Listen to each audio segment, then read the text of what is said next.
Agradecemos a todos nuevamente por vincularse, por asistir a este conversatorio, el lugar de las facultades formadoras de los maestros y de las escuelas normales superiores en las propuestas de los sabios. Muchas gracias a todos nuestros invitados, a la moderadora, a la profesora Diana Alejandra Aguilar Rosero, profesora de la Universidad de Antioquia. Una invitación entonces muy cordial que le hace la Facultad de Educación y la profesora Viviana, la jefe del Departamento de Pedagogía. Profesora Diana, bienvenida, muchas gracias y le dejo entonces este espacio para que inicie este conversatorio. Bueno, muchas gracias. Buenos días para todas y para todos los que nos están acompañando en este día.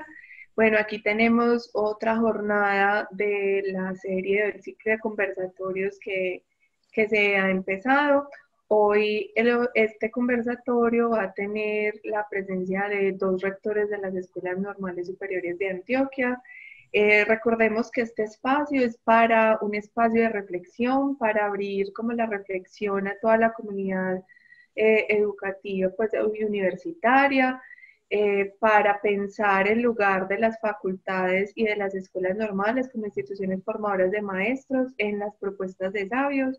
Ya se han hecho varias versiones, bueno, varias jornadas. Esta es una que ya tiene como invitados a 2 rectores, como lo dije. Uno de ellos es el profesor Carlos Adiel Henao Pulgarín. Él es rector de la Escuela Normal Superior de Medellín.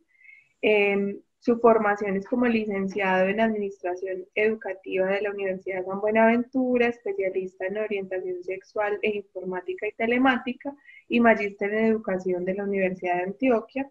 Actualmente también es presidente de la Asociación Nacional de Escuelas Normales Superiores, de ASONEM.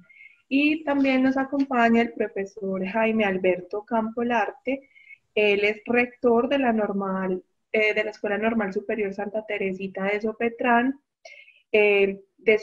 Su formación es muy amplia, es técnico en sistemas, ingeniero de sonido y productor musical, administración de empresas, licenciado en tecnología e informática, y tiene una maestría en administración en instituciones educativas. Entonces les damos la bienvenida. Se excusa por motivos de salud el doctor Juan Diego Restrepo, subsecretario de calidad, que hoy no nos puede acompañar y se excusa. Bueno, la metodología de hoy será 20 minutos de cada uno de nuestros invitados, donde presentarán como su reflexión alrededor del tema del conversatorio, y después vamos a empezar a abrir la conversación. Quienes estén interesados dejan sus preguntas, comentarios en el chat, y también si quieren hacerlo oralmente, pues levantan la mano y el equipo pues, de apoyo les habilitará el micrófono para que puedan contarnos como su postura, su reflexión o también sus preguntas. Bueno, entonces comenzamos. Si quiere, profesor Carlos Adiel, tiene la palabra. Muchas gracias, Diana. Un cordial saludo para todos los asistentes, mi colega Jaime de Sopetrán y toda la comunidad sopetraneña. Pues, un saludo muy especial y bueno, en general a las escuelas normales que nos acompañan, a los miembros de las facultades de educación que hoy quieren participar o están dispuestos pues a estar con nosotros este rato o esta mañana. Lo primero es establecer que en Colombia, hasta el momento, la formación de maestros ha estado a cargo de las facultades de educación y las normales. Pero por norma también, diría yo que ha estado a cargo de todas las facultades o en general de la educación superior. En el entendido que a la educación pueden acceder cualquier profesional que pase el concurso y que tenga 420 horas de pedagogía. Bueno, en ese orden de ideas, o hago este contexto para establecer como la realidad actual y lo que la Comisión de Sabios propone a partir de ahora, ¿cierto? Que podamos establecerlo en ese marco. Hay un, pues, el punto de partida es tratar de establecer el lugar de las facultades formadoras de maestros y de las escuelas normales en esta propuesta. Yo más que, creo que más que ubicarles un lugar, voy a generar unas reflexiones y la tarea o el reto para cada uno de los asistentes es ayudarnos a ubicar ese lugar. Es decir, que todos podamos irnos interrogando, irnos preguntando, porque como bien lo dice Diana, esto es una conversación que empieza y que seguramente irá a transcurrir mucho rato, entonces es importante todos ubicarnos allí. Lo primero entonces es que el informe de Sabios pues, se titula Colombia hacia una sociedad del conocimiento. Con eso nos dice esta comisión, y me disculpan pues para las personas que ya la han leído y que han avanzado, pero como sé que hay estudiantes de nuestros programas de formación complementaria, por eso de pronto voy a entrar en algunos detalles de base para tratar de que todos nos ubiquemos. Entonces, cuando dice Colombia hacia una sociedad del conocimiento, ya allí nos pone la Comisión de Sabios ese reto hacia dónde va, ¿cierto? No más que por decir la ciencia por la ciencia o en fin, la tecnología, allí nos centra la idea en esto. En general, hay 4 tópicos que ellos establecen: la educación, la ciencia, la tecnología y la innovación. ¿Listo? Y en esos tópicos, en términos generales, entonces se enmarca la propuesta pues de formar o Colombia como sociedad del conocimiento. Voy entonces a tocar algunos aspectos explícitos, de los cuales resalto algunos textos, con el ánimo, pues vuelvo y digo, de que todos vamos encontrando o vamos figurándonos qué se plantea allí. En este orden de ideas, el desarrollo de las habilidades socioemocionales como objetivo central del sistema educativo es una apuesta que se va a encontrar en la misión. Es decir, ya no va a estar en las matemáticas el ojo central ni en la comunicación en general, sino en las habilidades socioemocionales, ¿listo? Como objetivo central del sistema educativo. Allí ya hay un punto también para decir, entonces, ¿en qué se va a formar el maestro? ¿Qué rasgos? Un nuevo rasgo que aparece para el maestro. La misión propone una plataforma que financie los programas, dice, para entrenar maestros. Entonces allí aparece un concepto, vuelve y nos llega una idea de que puede pensarse en el entrenamiento de los maestros en las habilidades socioemocionales, en las competencias ciudadanas y en la educación en memoria histórica, digamos, como esos tópicos. Esto no es gratuito, dado que Colombia pues viene de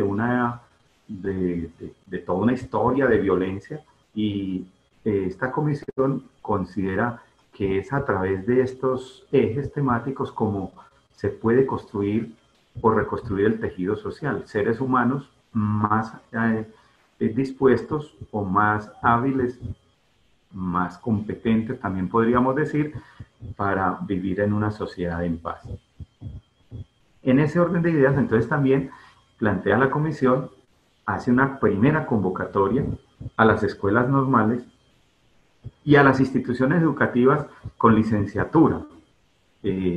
No habla directamente allí de las facultades de educación en este primer momento, pero sí de las instituciones educativas con licenciatura, para que se formen los educadores en programas de cualificación y que se incorporen este tipo de competencias y saberes.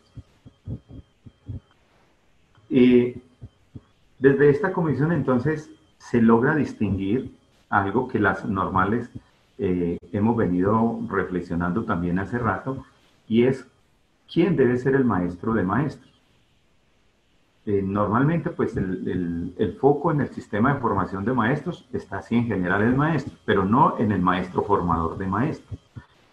Ellos entonces hacen una apuesta también por esa formación de los maestros de maestros, y esa apuesta la sacan de las facultades, la sacan de las escuelas normales y proponen la creación de un instituto que llaman Instituto Superior de la Investigación en Educación y Alta Formación de Maestros. El título como tal, entonces ya ahí vendría la pregunta. ¿Qué será eso de un Instituto Superior de Investigación? Cuando uno dice que algo es superior es porque hay algo también inferior. Puede ser que hayan unos institutos inferiores, qué sé yo, en educación, pero entonces aquí se busca un Instituto Superior de Investigación. En educación, esa investigación en educación y en formación de maestros. O sea, que ahí es donde de pronto la misión entiende, diría uno, concluye, que en Colombia no hay una formación o no hay una investigación superior en educación y en alta formación de maestros. Ahí entra otro concepto, que cuando hay una alta es porque también hay una baja o una intermedia. Quedaría la pregunta, bueno, y entonces la formación de maestros en este momento, ¿dónde está? ¿Cierto? La misión dice que este instituto va apuntando en esa alta formación de maestros. Ese instituto tiene una función primordial y está basada, muy basado, lo vamos a ver en toda la propuesta, en la investigación en educación. Eso como el punto central, ¿cierto? Que irradiar la investigación en educación. Y dice que los egresados de ese instituto serían multiplicadores de la más estrecha relación entre investigación, innovación, fortalecimiento de redes y formación. Es decir, saldrían de este instituto una especie de enviados que entran a irradiar todo este saber en los diferentes contextos. Dentro de la propuesta, pues, de la misión emblemática Educar con Calidad para el Crecimiento, la Equidad y el Desarrollo Humano, que es, digamos, una parte de la propuesta, ellos proponen o se propone la reforma del sistema de formación de maestros. Proponer la reforma del sistema de formación de maestros, como planteamos ahorita, sí básicamente ha estado en manos de las facultades y las escuelas normales y los programas de formación, digamos, formación continua. Aquí hago una precisión, me disculpan, vuelvo y digo, los que conocen del tema, con el ánimo de que todos entremos. En Colombia podemos distinguir como 3 elementos en la formación de los maestros. Uno es la formación inicial. La formación inicial está entendida como esa etapa de la educación formal donde a una persona opta por ser maestro e ingresa a un programa formal que le da un título para que pueda ejercer la docencia. Y ese en este momento es el de normalista superior y el de licenciado. Eso se llamaría la formación inicial. Estaría la formación posgraduada, que ya eso es a nivel de especialización, maestrías, posgrados, postdoctorados, doctorados y postdoctorados en educación. Está a cargo netamente de las universidades y con la tendencia que sean las universidades acreditadas en alta calidad.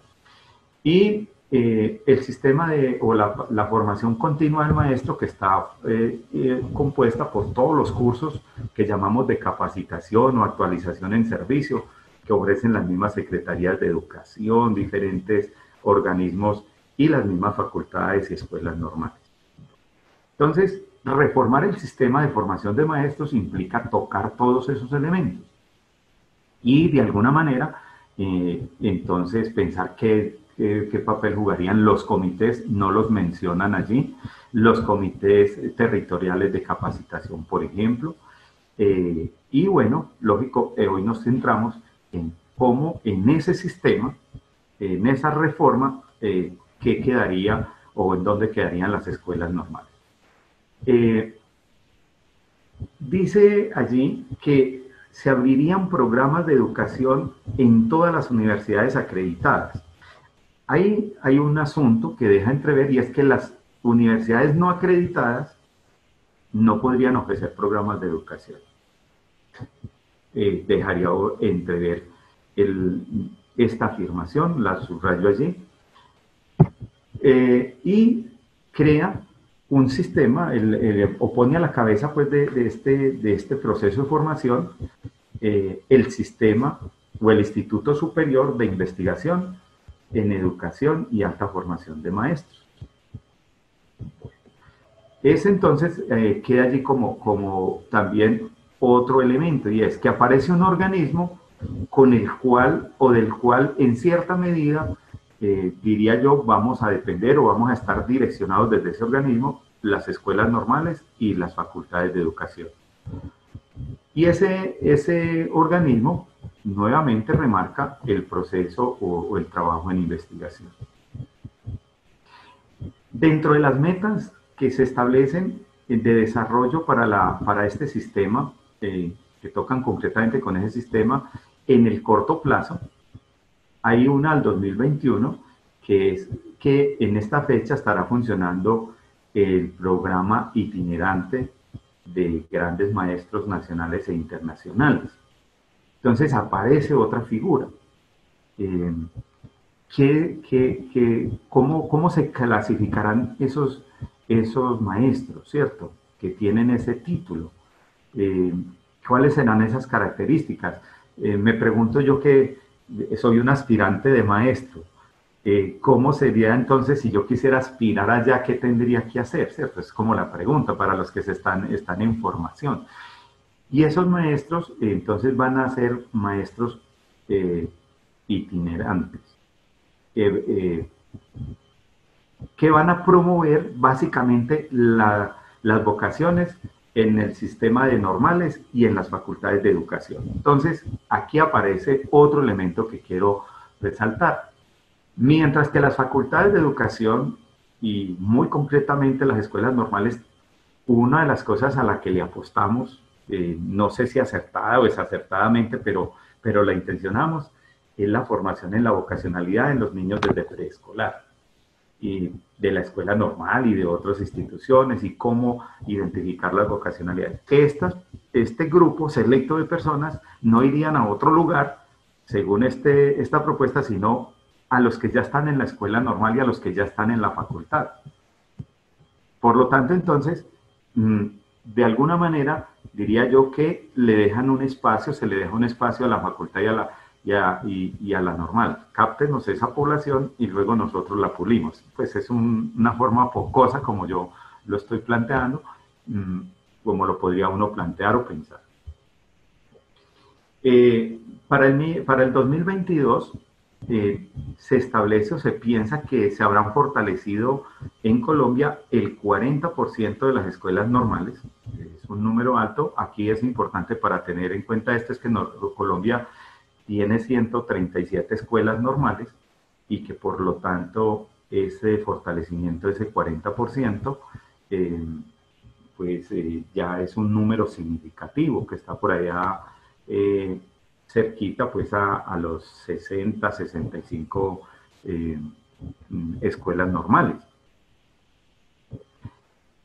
Entonces, esas escuelas normales van a estar fortalecidas ese 40% a través de este programa itinerante de grandes maestros.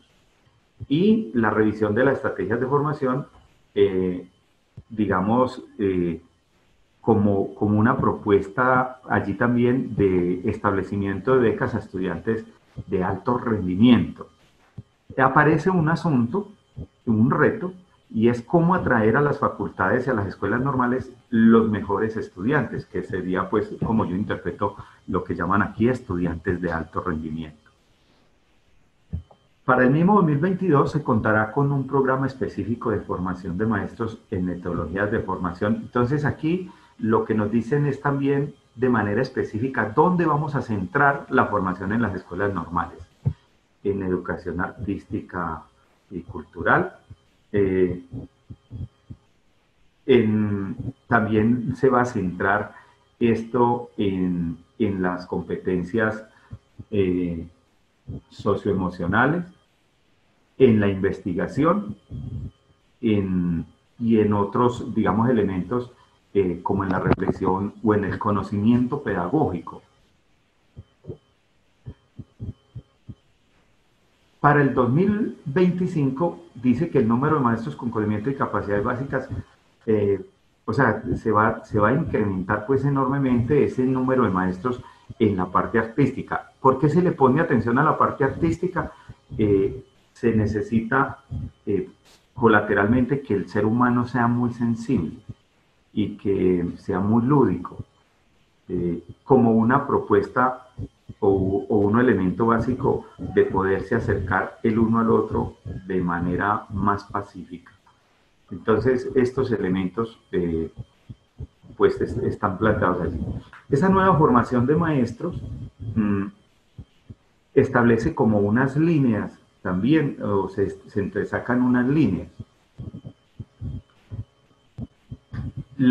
Lo primero, entonces, la creación del Instituto de Investigación en Educación y Alta Formación, como ya lo dijimos, es un elemento o un elemento constitutivo del sistema. Ese instituto, cuya sigla es ICIE, es el que va a orientar a través de guía las capacitaciones también para personal administrativo y directivo de las instituciones. Y proponen que como parte del pensum, como lo decíamos ahorita, entonces van a estar todas estas habilidades socioemocionales para el bienestar, la paz, el desarrollo de la ciudadanía democrática, de la mano de la educación en la memoria histórica. La institución que va a quedar encargada de orientar académicamente ese programa de la formación de los nuevos maestros es el ICE. Es decir, ese instituto va a ser la institución nacional que queda encargada de orientar todo el proceso de formación de maestros. Es la propuesta que da. Y quienes directamente en el instituto, en ese instituto, se van a formar, ya lo habíamos dicho, estos maestros de alta calidad, maestros en alta, pues, o sea, esos maestros de maestros. Los maestros que van a ir a las normales y a las escuelas, a las facultades de educación. Deberán ser maestros graduados del ICE. Igualmente, este instituto, ahí también es importante pues como mirar el nombre de lo que en Colombia hemos conocido como un instituto, va a ser como el organismo encargado de ofrecer los programas de posgrado, siguiendo las modalidades, dice, descritas en la Ley 115 y el Decreto 1232. Todos esos profesionales que salgan de allí deben de tener las características de ser investigadores y pedagogos. Y, por lo tanto, tendrán pues personas que van a tener experiencia netamente en las escuelas normales y con las necesidades de, pues o sea, con las regiones, con lo que hay en el contexto y demás. Hay una propuesta directa de fortalecimiento de las escuelas normales y se propone esas escuelas, ese fortalecimiento de las escuelas normales. Aquí no encontré en el texto, puede ser que me faltó pues más, no he encontrado pues así como tan explícito como con las escuelas normales, que haya una propuesta de fortalecimiento de las facultades de educación. Queda pues un interrogante, puede ser que se consideren que las universidades las tienen suficientemente fortalecidas o que implica pues otra mirada, qué sé yo, pero bueno, está una propuesta de fortalecimiento de las escuelas normales de manera explícita. Lo uno entonces es fortalecer la red de escuelas normales que existen en Colombia, que ya dije, están conformados por 137. Para entender de pronto este punto, este elemento, les proyecto este mapita. Me confirma Diana si se observa el mapita en la pantalla. Este mapa vemos que es la parte de Sudamérica y por lo tanto está ubicado Colombia en esa esquina superior y hay una cantidad de iconitos azules que son las escuelas normales de Colombia. ¿Cómo están en Colombia? Entonces vemos una por allá solita abajo en Leticia, otra arriba que es la de Oribia, en La Guajira, unas cuanticas hacia el oriente y el cúmulo de esas 137 escuelas normales asentadas en lo que son el macizo, la parte de las cordilleras y en fin, de arriba abajo. Esto nos dice entonces cómo está Colombia en la formación de maestros, la distribución que tiene Colombia en la formación de maestros actualmente. Entonces, cuando dicen vamos a fortalecer la red de escuelas normales, ubicada espacialmente, es eso. Entonces viene la pregunta, ¿y qué pasará con esos territorios vacíos, cierto? Quisiera yo, no lo tengo, no lo tuve, ¿cómo sería el mapa de las facultades de educación? Ahí. Y para poder entender también como este asunto, porque me parece que como todo tiene lugar en un tiempo y en un espacio, entonces eso también nos da una idea central de cómo estamos en ese espacio. Bueno, esto simplemente para entonces entender qué es cuando dicen vamos a fortalecer esa red de escuelas normales y nos aparece una propuesta de crear nuevas escuelas normales, ¿cierto? Eso entonces, ¿cuándo, dónde y cómo sería esa creación de esas escuelas normales? ¿Cuáles serían esos criterios? Habría que construir esos criterios para esa creación de escuelas normales. Y en ese también hay un elemento que sale que es la creación de redes subregionales de centros de innovación en educación. Establece el texto que funcionarían muy con las casas de la cultura. Ponen como ejemplo a MOA en Medellín. Y que estarían muy en los lugares donde están las escuelas normales, esos centros de innovación, ¿cierto? Entonces, allí hay otro sello y por eso les proyectaba el mapita, y es, bueno, si van a estar donde están las escuelas normales, habría que pensar esa redistribución de las escuelas normales en el territorio colombiano, porque si no, nuevamente, las escuelas normales coinciden con la Colombia de alto desarrollo, digámoslo así, y los terrenos más, o digamos, parte del territorio menos favorecido, igualmente tiene menos escuelas normales, pero si allí donde están las escuelas normales llevamos estos centros de innovación, entonces, ¿qué puede seguir pasando? Es una pregunta también a tener.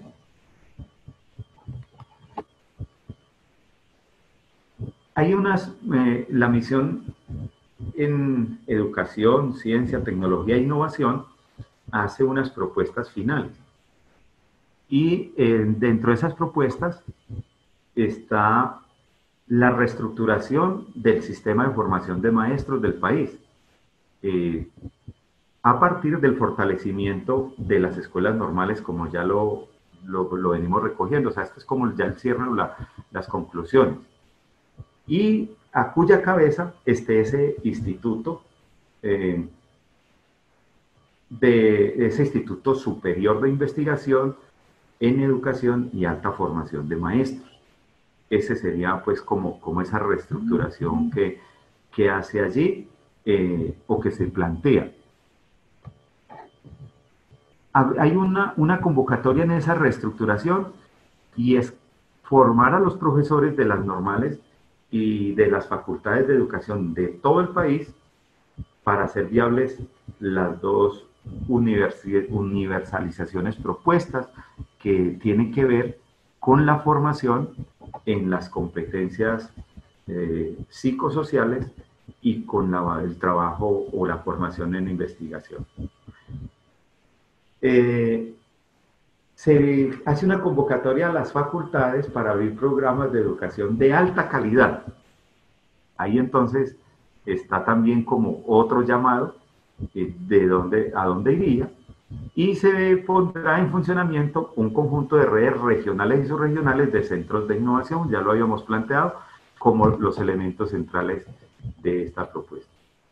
Siendo justos con el tiempo y la advertencia que me hace Diana, muchas gracias. Bueno, muchas gracias, profesor Carlos, por su intervención. Creo que, aunque hace un recuento de algún modo descriptivo de lo que plantea el documento, que es útil para, como usted lo aclaró, aún para los estudiantes de la formación complementaria o de las personas que aún no se han aproximado al documento para que lo lean juiciosamente, también logramos identificar algunos elementos a modo como de una denuncia y en ciertas ambigüedades que se presentan en la propuesta, ¿cierto? Empezando porque hay una intención como de fortalecer, dicen, escuelas normales o de pensar en la formación de maestros sin considerar también las condiciones políticas que actualmente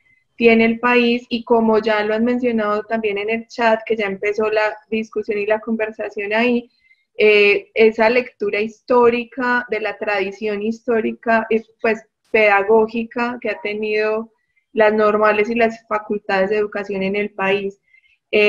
Y no se ve una conexión clara entre ese instituto que se propone y articulado a la trayectoria y a la tradición y a lo construido en cuanto a formación de maestros, tanto por las normales como por la facultad. Y también una forma pareciera de clasificación del magisterio que habría que pensar y tal vez sea un tema de la conversación de ahora. También una de las cosas que se está como pensando en el chat y que se propone es, listo, esos son los planteamientos, ¿cuál sería esa posición política de ASONEM, de la Asociación de Escuelas Normales frente a esa lectura que se está haciendo de la propuesta de Salos? Eso para que lo vayan pensando, entonces le damos la palabra al profesor Jaime. Bueno, muy buenos días para todos. Hola Diana, hola Carlos, espero que estés muy bien. Profe, le aclaro, le voy a dar 25 minutos ya que no tenemos un panelista y le aviso faltando un minutico, ¿listo? Muchas gracias, Diana. Okay.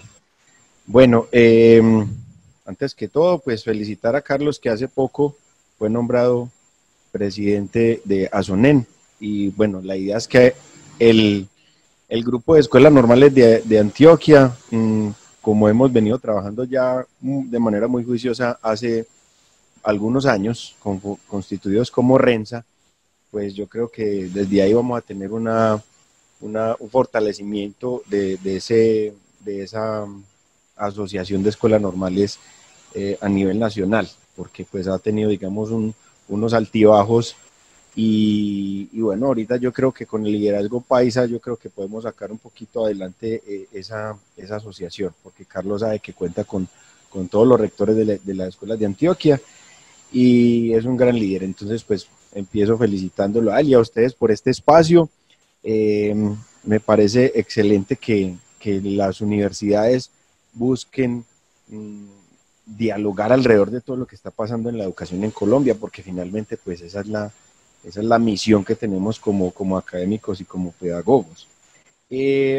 Yo voy a arrancar, si voy a compartir un momentico la pantalla, yo no voy a hacer ninguna presentación, porque pues digamos tengo aquí un guioncito, pero sí quiero compartirles que ya inclusive en el chat le puse 2 vínculos para que lo tengamos en cuenta como insumos que les dejo yo para la reflexión posterior a este encuentro. Entonces, a ver, yo veo cómo está por aquí.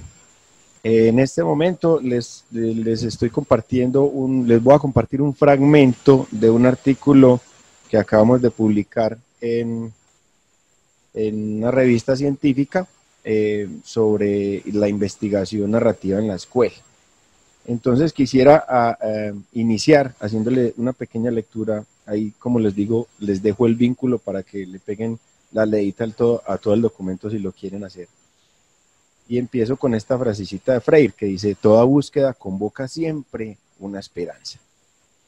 Transitar de aquella esfera epistémica en la cual el sujeto A pretende formar al sujeto B, y en dicho proceso formativo no alcanza sino una cosificación del sujeto que aprende, se constituye mítica y diabólicamente en uno de los más importantes logros de la escuela tradicional en Occidente. Entonces, ¿qué estamos diciendo acá? Tratar de partir alejarnos de esa cosificación del estudiante y de ese escenario algo árido de lo que es el docente frente al estudiante, pues sería uno de esos importantes logros que pretendemos en la educación. Pero ¿cómo podría ser de otra forma si el sujeto B no ha construido su palabra y el sujeto A no está interesado en ser partícipe de dicha construcción? Con esto iniciamos, porque es un documento que escribimos 3 personas, Federico Agudelo, Sandra Clavijo y mi persona. Les dejo nuevamente el artículo ahí para que lo vean, y hacemos una reflexión precisamente de lo que es la formación de los maestros en este momento. Fue una investigación que hicimos alrededor de los muchachos en mi escuela normal. Cogimos a ese grupo de estudiantes que ya estaba próximo a graduarse, y a través de unas narrativas identificamos pues una serie de circunstancias que más o menos se las voy a esbozar acá, pero están descritas en ese documento. Les estoy dejando en el chat ese documento que les acabo de dar, esa pequeña lectura, y también el perfil tecnológico del maestro, según un documento de la UNESCO, que se constituye además un reto latente en la educación. Bueno, entonces la cosa yo la dividí en 4 momenticos de unos 5 minutos cada uno, porque acá nada más decía la profesora Araceli que le preocupaba un poquito la posición que tiene pues este documento, ahí digamos como un desconocimiento histórico e incluso de lo que está sucediendo en este momento a nivel social, pues que finalmente yo creo que uno de los objetivos de la educación es apuntarle a un objetivo de aprendizaje social, o sea, qué queremos de nuestra sociedad, y más allá de eso también, pues, dice la profesora Araceli que carece totalmente de brújula. Yo estoy de acuerdo con esas posiciones, porque a veces veo en estos documentos una posición bastante romántica y como muy fuera del contexto. Entonces yo voy a hablar de 4 retos que nosotros tenemos tanto en las facultades de educación pues como en las escuelas normales, y son retos digamos que planteo a partir de lo que se ha observado de unos años para acá. Incluso si hoy hiciéramos un diagnóstico, creo que encontraríamos las siguientes falencias. Entonces tenemos un reto que tiene que ver desde las directivas y desde ese organismo directivo de las facultades y de las mismas escuelas normales superiores. Otro que tiene que ver con esos retos del perfil tecnológico del maestro, que se apunta un poco al documento que les dejé en el chat. Otro de las habilidades didácticas y pedagógicas del docente, y un cuarto elemento que tiene que ver un poco o mucho con lo que dijo Carlos hace poco en la formación humana del docente, pero haciendo mucho énfasis en el liderazgo. Entonces empecemos. El primero son ese reto de las directivas. En el contexto de las escuelas normales superiores y en general en todos los colegios encontramos que hay docentes que llevan, digamos, una cantidad de años y en un momento determinado de su historia deciden convertirse en coordinadores o deciden convertirse en rectores. Si nosotros hacemos una evaluación de las habilidades administrativas de los rectores, encontraríamos que por lo menos el 90% o más tienen un desconocimiento profundo de lo que es administrar. Entendemos que la administración pues es una carrera, digamos, aparte de la licenciatura, tendrá algunos elementos humanos que empiezan a encontrarse, pero los rectores en las escuelas normales tienen que trascender de ese perfil del capataz de la finca que, rector, se me dañó la chapita, rector, necesitamos un televisor, rector, y del administradorcito que maneja los fondos a manejar personal, a ser el psicólogo, a hacer a veces las veces de juez, a veces ser fiscal. Y toda esa formación que tiene un administrador, pues la debería de tener un rector. De hecho, en la mesa de formación departamental, yo hago parte de la misma, planteé que uno de los retos que tiene Antioquia para la formación docente es formar a los rectores en administración de empresas, porque, como digo, son eventualmente docentes que terminan siendo rectores. Y en ese orden de ideas, cuando no hay unas habilidades administrativas, de ahí para abajo la casa empieza como a tambalear un poquito. En las facultades hay, digamos, un panorama un poco distinto, porque ya el asunto administrativo, ese capataz de finca, como lo acabo de mencionar, ya de alguna manera está resuelto, porque pues los que están en la administración de la facultad pues se dedican exclusivamente a la academia.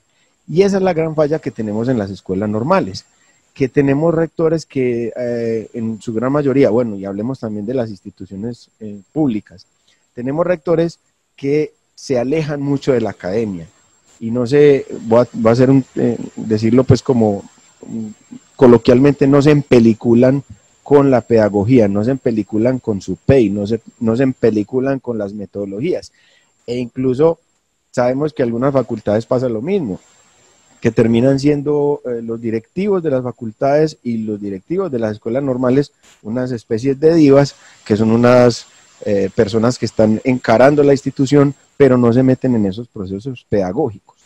Entonces encontramos que la falta de liderazgo pedagógico de los directivos pues hace que mucho de lo que encontramos, por ejemplo, de una manera tan romántica en este documento, no se aterrice en las facultades o no se aterrice en las escuelas normales superiores. Entonces, ahí encontramos directivos completamente descontextualizados de lo que tiene que ser o el ideal que sería formar a un docente. Entonces, hasta ahí esa primera parte. Tenemos unos retos desde las directivas. Y cierro con esta frase. Normalmente una organización es un reflejo o es una amplificación de lo que es ese directivo docente. Así, el directivo docente es desordenado, la institución va a ser desordenada. El directivo docente es perezoso, todos van a ser perezosos. Pero si un directivo docente es líder, va a formar el liderazgo a sus docentes y así a sus estudiantes. Si un directivo docente tiene la capacidad de diálogo y de resolver problemas y de hacer comunidad, pues eso se va a reflejar en las instituciones. Así que uno de esos retos también sería que nuestras secretarías de educación o los rectores de las universidades elijan un personal muy idóneo y muy amante de la educación. Obviamente yo sé que en la Universidad de Antioquia todos los que están en las facultades dirigiendo son amantes y llevan años y eso es una ventaja, pero en las escuelas normales sufrimos mucho porque a veces son temas tan politiqueros que terminan unos patos ahí manejando una vaina que ni entienden. Entonces, ese es el primer reto que planteo yo.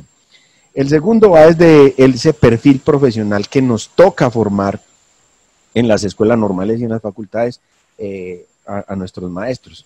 Y ahí lo divido en dos. Voy a partir en este primero, que es como el perfil tecnológico. Se hace absolutamente necesario que nuestros maestros, casi que todos tengan dentro de la licenciatura que están haciendo, una mini licenciatura en tecnología informática, que inclusive, tristemente, es de las licenciaturas que ha tendido a desaparecer, ya por las tendencias que tiene, por ejemplo, Medellín con Ruta N y todas esas alianzas que se hacen a nivel tecnológico. Los licenciados en tecnología informática son una especie en extinción. Incluso podríamos también decir de los licenciados en educación especial, que me parece triste que tengamos tan poquitas licenciaturas en educación especial. Hace poco tuvimos un foro de inclusión departamental y les digo pues que era triste porque cada municipio salía a hablar de lo que era la inclusión y mejor dicho, eso parecía un reinado de belleza. Todo el mundo decía, no, pues la maravilla, estamos, pero la realidad es otra. Todos tratando de exaltar las cosas que se hacen a nivel de inclusión en el municipio, pero la realidad es completamente absurda y contraria a lo que se está exponiendo ahí. Entonces, vuelvo al tema, los docentes tienen que tener una formación tecnológica tremenda. No voy digamos, a extenderme en el cuento porque la formación tecnológica, digamos, incluye muchos temas y ese es un reto muy grande porque a nosotros nos toca formar docentes que tengan habilidades que incluso a veces en nuestros pensum no estamos considerando. Y que, por ejemplo, ahora la pandemia sacó a la luz un montón de falencias que tienen nuestros docentes, nuestros directivos, a la hora de tratar de manejar estas tecnologías de la comunicación a nivel virtual. Incluso se vio la incapacidad del trabajo análogo, porque cuando hacíamos una caracterización de nuestra población, veíamos que teníamos estudiantes que vivían en tugurios y que no tienen absolutamente nada, ni siquiera un celular flechita, o si mucho un celular que llamamos flechita, hasta estudiantes que tenían su conectividad, computador, tablet, todo lo que quiera, impresora para realizar las actividades. O sea que, tan simple decirle al docente, bueno, aquí tenemos que aplicar el diseño universal del aprendizaje en el medio de la pandemia. ¿Cómo vas a hacer para enseñarles a unos chicos en este contexto tan amplio? Y las instituciones se veían, incluso las escuelas normales, embaladas a ver cómo es que le vamos a enseñar a los muchachos. He estado asesorando a algunas instituciones pues que aún después de estar 6 meses encerrados todavía no saben qué hacer. Se va a acabar la pandemia y los muchachos están perdidos. Entonces, en el documento que les dejo de la UNESCO, se plantea un perfil ideal de lo que tiene que ser, esos estándares que tiene que cumplir un docente en lo tecnológico, y ahí yo veo una falencia tremenda en las facultades y en las escuelas normales sobre todo. Porque como la gran mayoría de las escuelas normales somos instituciones públicas, dependemos de muchos recursos del Estado, entonces no tenemos, primero, una plataforma tecnológica buena para poder formar a nuestros futuros docentes en habilidades tecnológicas para dinamizar la clase, para dinamizar el espacio de clase, y eso va unado a lo siguiente que tiene que ver con la didáctica y lo pedagógico. Y por otro lado nos llegan docentes a las escuelas normales, nosotros tenemos en nuestro pensum, no sé, herramientas TIC para la educación, cualquier semestre o cada escuela normal o incluso facultad determinará cómo va a manejar esas habilidades tecnológicas. Pero en las escuelas normales nos llegan docentes que no necesariamente lo manejan muy bien, entonces no necesariamente lo enseñan muy bien. Y ahí venimos a plantear otra problemática, y es el perfil del docente que le enseña al docente. Necesitamos gente muy tesa porque tiene que saber prácticamente de todo. Tercer reto, esas habilidades didácticas y pedagógicas. Hoy, el día de hoy, maestros de 25 años, 30 años enseñando, no entienden la diferencia entre didáctica y pedagogía. Y eso es una cosa, pues, tenaz. A veces en los contenidos que trabajamos en las facultades, en los contenidos que trabajamos en las escuelas normales, no nos enfocamos mucho en las habilidades didácticas que tiene que tener un docente. Y viendo pues la didáctica desde ese objetivo social y desde esa forma en cómo tenemos que enseñarle al muchacho, o sea, ya pensándolo al estudiante, ¿cómo le tenemos que enseñar a una persona teniendo en cuenta un objetivo social? Y ahí nos referimos al PEI. Entonces, ¿cuál es ese perfil que queremos en nuestra facultad? ¿Cuál es el perfil que queremos en nuestra escuela normal? Y si lo que se está haciendo en clase a nivel didáctico, si apunta a ese perfil. Si estamos tratando de formar algo y estamos generando los métodos necesarios para que eso se dé.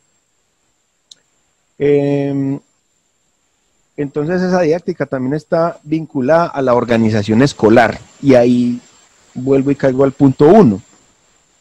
Una escuela mal organizada, y cuando pues organización escolar tiene que ver con todo, o sea, en la guía 34 del ministerio nos habla de 4 áreas de gestión en las instituciones, e encontramos directivos que no son capaces de manejar las 4 áreas de gestión, que eso tiene que ser una habilidad directiva completamente verificada a la hora de coger una institución.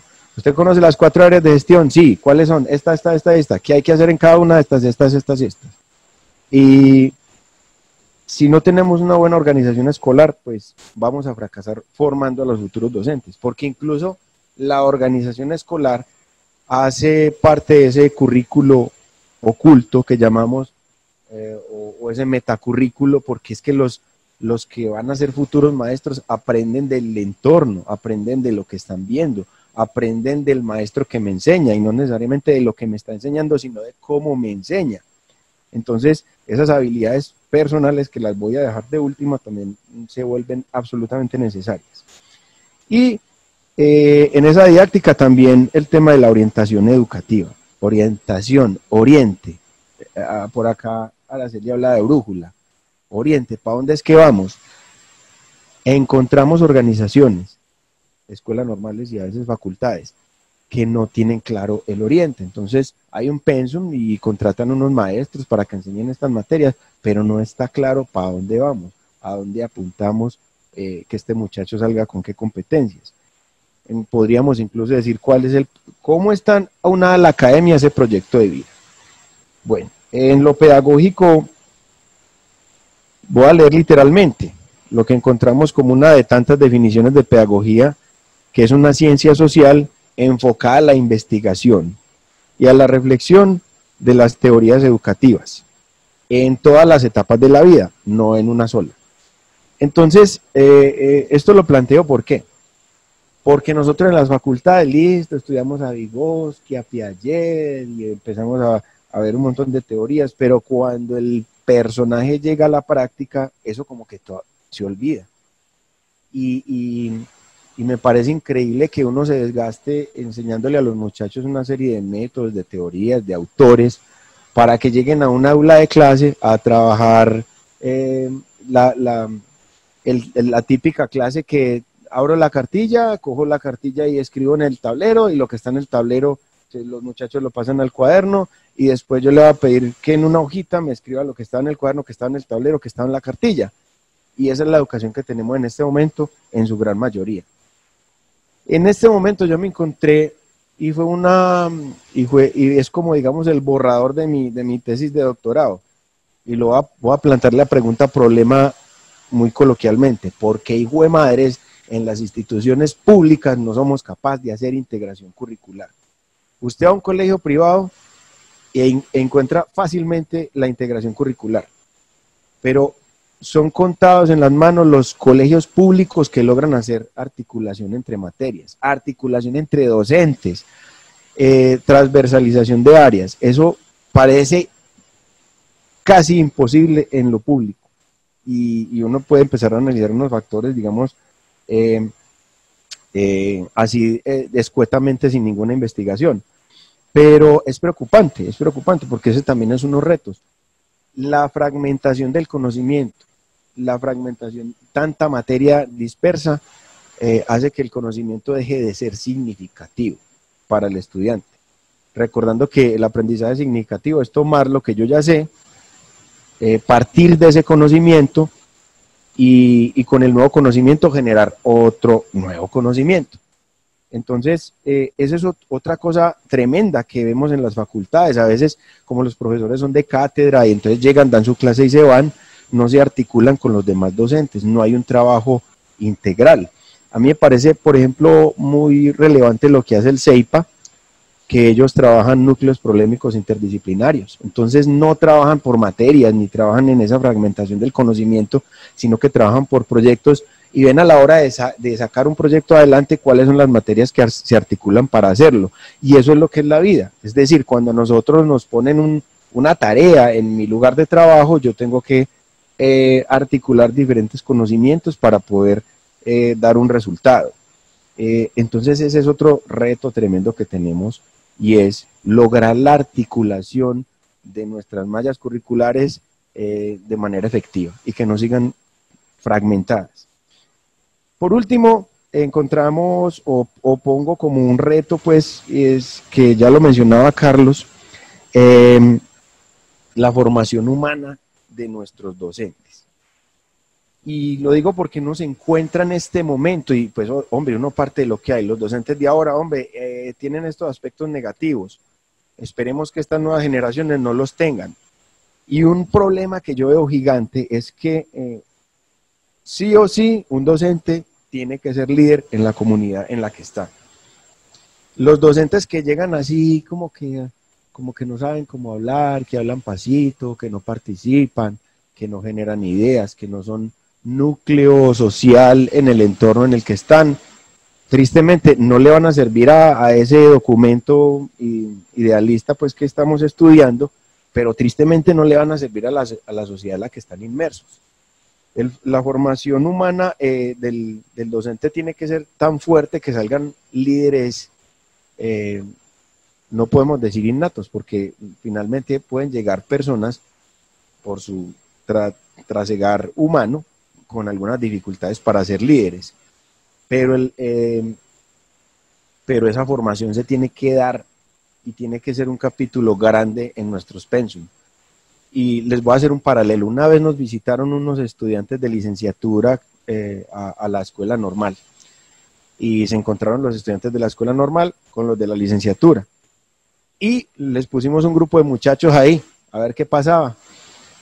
Los muchachos de la licenciatura eran como así, como asustados, como que no sabían qué hacer con esos niños, mientras que los de la escuela normal ahí mismo hicieron rondas, hicieron juegos y venga y no sé qué, y cómo te llamas y no sé qué, y entonces los de la licenciatura como que dijeron, uy, ¿aquí qué pasó?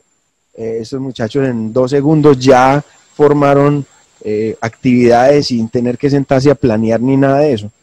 A eso me refiero yo. O docentes que están en una vereda, son monodocentes, y como la escuelita en la vereda es aquella que forma comunidad, entonces en la escuelita llegan los libros, en la escuelita está el internet, en la escuelita, pero el docente no es líder en la comunidad, no sabe cómo manejar la comunidad, pues ahí vamos a encontrar un grave problema. Entonces ese es otro elemento que tenemos como reto en la educación actual. Y con esto termino. Muchas gracias. Bueno, muchas gracias, profesor Jaime, por su intervención. Bueno, haciendo un recuento que nos guíe como a abrir la conversación y los micrófonos, que ya hay muchas personas que quieren participar. Bueno, creo que la visión que nos da el profesor Jaime tiene que ver es más con esos retos internos de la institución, pero creo que no se pueden desarticular de las condiciones políticas y sociales en las que se vive hoy y en las que se inscribe la institución formadora, específicamente la escuela normal. Algo que señalaban y que hacían una réplica en el chat y me parece muy importante es la poca autonomía que en este momento tienen las escuelas normales para organizar administrativamente también su equipo de profesores y tener esa autonomía para también tomar decisiones pedagógicas, curriculares, no solo internas, y buscar a ver cómo resolverlo, sino aún, por ejemplo, decisiones de nombramientos que les permita elegir esos maestros que tienen perfiles de formadores, ¿cierto? Entonces vemos que no hay unas condiciones políticas que tanto especialmente a las normales les den cierta autonomía que les ayuden a ellas mismas ser unas instituciones que toman la delantera en las decisiones pedagógicas, didácticas y educativas en general. Y ahí vemos entonces la sospecha con la que leemos esa propuesta de un instituto de altos estudios, por ejemplo. Sabemos que no es una novedad proponer un instituto históricamente. En otros momentos en la historia del país se han propuesto institutos, pero también creo que no se enfrenta o no se plantea de frente la realidad social y política de las instituciones formadoras de maestros, considerando que se habla de un sistema de formación de maestros que en realidad no existe en nuestro país. Digamos que hay unas instancias también burocráticas, pero no un sistema de formación articulado, y eso no es un tema también que se aborde o se problematice directamente en el documento, lo cual entonces hace que se vean con sospecha y con ciertas ambigüedades esas relaciones.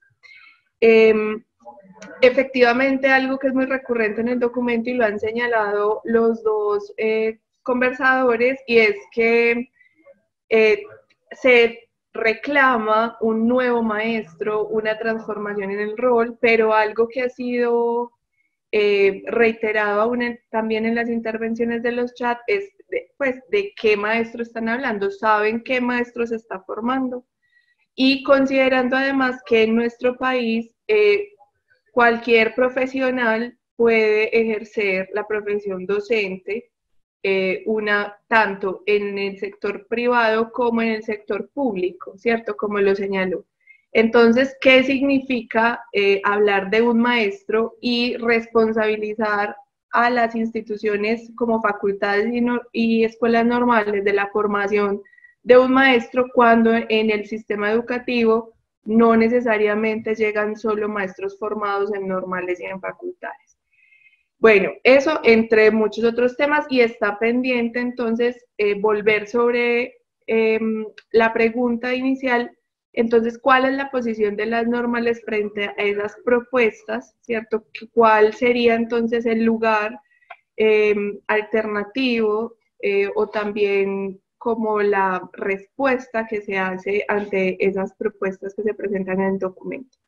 Si quieren, antes de devolver la palabra a los invitados, creo que sería importante abrir como un espacio de diálogo con los asistentes. La profesora Araceli de Tesanos nos acompaña. Ella ha sido una académica que ha aportado mucho a lo que es la tradición pedagógica en nuestro país y a pensar la formación de maestros. Entonces sería muy importante también conocer su posición y enriquecer como el conversatorio en ese sentido. Entonces le pido a Felipe si puede habilitar su micrófono. Profesora. Muchísimas gracias, Diana. Estoy muy... Se me había olvidado la reunión, me avisó el Facebook, me avisó el correo en realidad. Porque a mí es un tema que me parece demasiado importante y porque creo que el documento, y no es la primer conversatorio que tengo sobre el documento donde estoy, es un problema súper serio que tenemos la gente que nos dedicamos a la formación docente. Primero porque en el documento, como ha sido tradicional y habitual en América Latina, se copian una cantidad de cosas que pasan fuera, pero que no tienen nada que ver con lo que pasa adentro. De partida, los nombres. Un instituto superior de investigación es una copia del centro de investigaciones francés, pues, o sea, ¿de qué estamos hablando? Que depende directamente del Ministerio de Educación, además. No es una institución autónoma. Depende de la Rectoría General del Ministerio. Y el otro es la Escuela de Altos Estudios, o sea, eso es una copia de lo que les pasó a los suizos por el problema de Bolonia. O sea, los suizos tuvieron siempre escuelas normales, igual que los alemanes, ¿sí? Pero resulta que con Bolonia se les desajustó la estructura, inventaron una escuela de altos estudios en pedagogía, y en realidad pusieron las normales adentro de eso, de esa nueva estructura, y digamos que la formación de maestros subió una especie de rango, ya no entran a los 16, 17 años, sino a los 18 cuando terminan los bachilleratos, porque eso es el modelo Bolonia, digamos. Sí. Y porque además el país tiene como responder financieramente a esos cambios, o sea, no somos nosotros, ¿ya? Porque los cambios que se proponen en ese documento significan inversiones de dinero descomunales, que tampoco están contempladas, ¿sí? O sea, se habla desde el aire mismo y sin saber cómo se va a manejar la situación. Yo le agradezco mucho a Carlos Henao, que creo que en algún momento estuvimos sentados en dos sillas, uno al lado del otro, y por la exposición, porque fue muy clara y muy pertinente, ¿sí? Y para saber dónde estamos parados y qué es la actitud y cómo nosotros vamos a plantear, ¿sí? Porque no nos podemos negar que es necesario hacer unos cambios, porque eso estamos todos de acuerdo, o sea, no hay ningún drama con la cuestión de la formación. Pero son cambios que tienen que salir de adentro, no de afuera. Y ese es un tema más que relevante, ¿sí? Y entonces, además, hay algo que es bien importante, o sea, el documento se pasa hablando de vocación, y vocación para acá, y vocación para allá, ¿sí? Pero ¿saben qué? Yo no creo en la vocación. Eso ya lo he dicho por todos lados y lo vuelvo a repetir, a ver si nos entendemos, ¿sí? Yo no necesité a nadie que me llamara para ser maestro. Maestro. Esa vaina salió de adentro. Y eso se llama causa sui, de mi amigo Espinosa, ¿sí? No es un problema de vocación, es un problema que la decisión de ser maestro salga de adentro de uno mismo. Por supuesto, ese adentro de uno mismo tiene que ver con el mundo en que creció, con el mundo en que se crió, con la gente que tiene alrededor. No sale por obra y gracia del Espíritu Santo la cuestión, sino sale por una experiencia de vida. Y es una decisión que toma uno, no la toma nadie más que uno. Y eso es muy importante tenerlo en cuenta para que acabemos con esa historia de la vocación, pues vocación para acá, vocación para allá. No. Es una decisión personal. Sale de adentro de uno la decisión de ser maestro. Por ejemplo, el otro tema es que ellos no tienen ni idea de lo que hace un maestro. Y a mí la distinción que hizo el profe Ocampo me parece súper clara, o sea, no confundamos didáctica con pedagogía porque son dos vainas distintas. Y tienen finalidades, territorios y espacios de discusión que son diferentes, que se pueden vincular y discutir entre ellas, por supuesto, como todas las disciplinas discuten entre ellas. Pero en la formación de un maestro tienen que estar separadas y establecer las relaciones, pero son dos ámbitos disciplinarios diferentes. Y eso tiene que entenderse de una vez por todas. Y el otro tema que el documento no toca, pero ni de cerquita, es el problema de las prácticas en la formación docente. Que no es un tema menor, sino mayor. Porque en realidad los maestros de primaria tendrían que tener la práctica como eje de la formación. Y allí confluir toda la formación teórica que tiene que ser muy dura. Yo estoy de acuerdo con lo que dijeron tanto Carlos como Campo. O sea, tiene que ser dura la formación teórica de un maestro. Y se tiene que dar en esa práctica. Cuando Ocampo hizo mención a unos núcleos temáticos en una institución que no logré anotar el nombre, pues eso está en el libro de formación de maestros entre las huellas y los imaginarios. Eso nosotros lo hicimos en el sur de Chile en el año 89. Borramos las asignaturas. Porque si la asignatura siendo asignatura, todos los académicos, profes o lo que sea, van a seguir defendiendo su metro cuadrado. Y son incapaces de secuenciar un proceso de formación y de transmisión de conocimientos articulado entre ellos.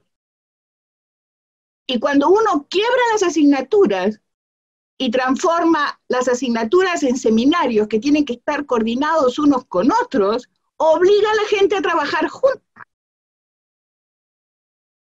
Aunque suene autoritario, pero no me importa. ¿Sí? Entonces, hay algunos aspectos que tienen que ver con los problemas teóricos, pero hay también algunos aspectos, como bien decía Carlos Ocampo, que tienen que ver con la organización de las instituciones. Y a mí lo que me importa es que nos sentemos a discutir realmente y a conversar realmente sobre cómo queremos que sea la formación de maestros en las normales, y cómo queremos que sea la formación de maestros en las licenciaturas. Porque resulta que en las licenciaturas estamos hablando de un maestro que enseña de una manera diferente al que enseña en la escuela primaria. El maestro de enseñanza secundaria no puede hacer lo mismo que el maestro de enseñanza primaria, y no puede hacer lo mismo que el personaje el académico de la universidad. Porque si no, la gente que tenemos a cargo no crece nunca. Y generamos unos sistemas de dependencia atroces. Entonces uno se encuentra en la universidad con gente que pregunta, profe, ¿de qué página hay que leer? No, tiene que saber solo de qué página tiene que leer. No se lo tiene que decir el académico. Y eso es porque la escuela no hizo lo que tenía que hacer y el liceo tampoco hizo lo que tenía que hacer, el bachillerato, ¿sí? La enseñanza secundaria. Y además, el otro tema que a mí me parece importante es que, ¿por qué no dejamos a Herbert un ratito en stand-by, ¿sí? Y nos damos cuenta que tiene que existir una relación en el proceso de las licenciaturas, ¿sí? Que vincule la lógica de las disciplinas con las lógicas de la apropiación del conocimiento. Y de eso se trata lo que un profesor de enseñanza secundaria tiene que saber para generar los procesos de transmisión que tiene que generar en cada una de las asignaturas o en los núcleos de asignaturas, que sería como santo y bueno que lo hicieran. Pero ahí hay temas que son bien complejos de resolver, porque los currículums que han hecho eso, como el currículum australiano, no ha resuelto bien esa relación, y el currículum francés está en medio del tira y afloja de ese proceso, ¿sí? Entonces, estoy hablando del bachillerato, ¿sí? Entonces, es muy importante mirar qué pasa en esos lados con esas articulaciones, ¿sí? Porque entonces se excluyen asignaturas, se reintegran otra vez, se sacan para acá, se llevan para allá, y al final no se sabe muy bien qué está pasando. ¿Mm? Yo estuve en un conversatorio sobre ciencias sociales ayer o antes de ayer, y ahí pasan cosas interesantes, entonces hay que mirar qué está pasando. En Colombia, no en otro lado. Entonces yo creo que es muy importante mirar qué nos está pasando a nosotros mismos con esto. Y decirle a los señores de la comisión, no sé cuánto, de los sabios, no sé cuánto, sí, que el día que ellos me expliquen cómo se enseña a leer y escribir y logren que 30 muchachitos aprendan a leer y escribir, me conversan sobre la formación de maestros, ¿sí? Mientras tanto, la discusión no tiene ningún sentido, porque ellos no saben lo que es, no tienen ni idea. Y más en las condiciones, como tú bien has dicho, Diana, en que viven nuestros niños, la gran mayoría de nuestros niños, en toda América Latina. Entonces, claro, la pandemia nos hizo así, ¡pum!, nos dio en la cara con el cuento. Pero eso ha sido siempre así. Y qué bueno que nos dio en la cara con el cuento, para ver si nos ponemos las pilas, para ver qué hacemos. Muchas gracias, y muchas gracias por el espacio. Gracias, profesora Araceli, a usted por seguirnos acompañando desde la distancia en estas reflexiones.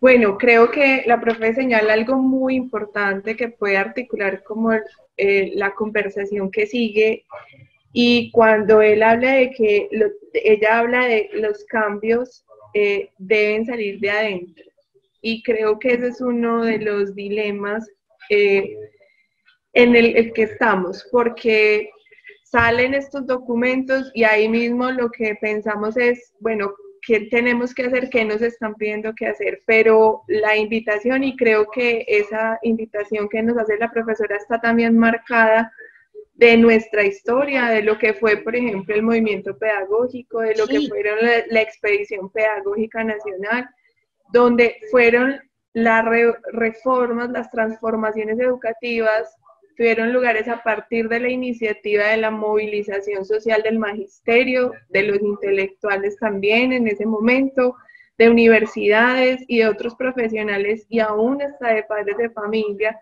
interesados en pensar la educación. Y hay cosas, por ejemplo, como lo señalaba el profesor Carlos,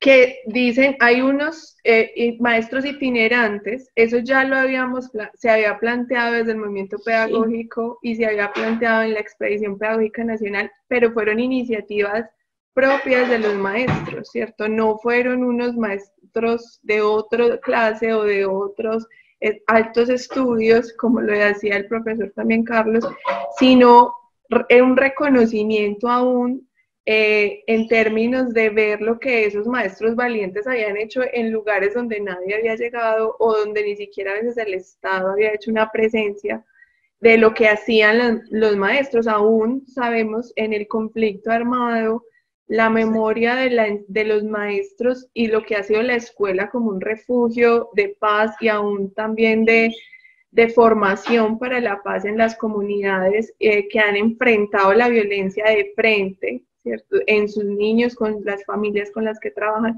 Entonces creo que esta invitación es muy interesante porque es también, como lo anunciaban en el chat varios de ustedes, reconocer en esa tradición cosas que ya hemos incorporado, volver a ellas, y cómo sería entonces pensar otra movilización, considerando también un gremio que en este momento está dividido con 2 estatutos docentes distintos, más los profesionales que ingresan, que no son licenciados, que ingresan al sistema educativo.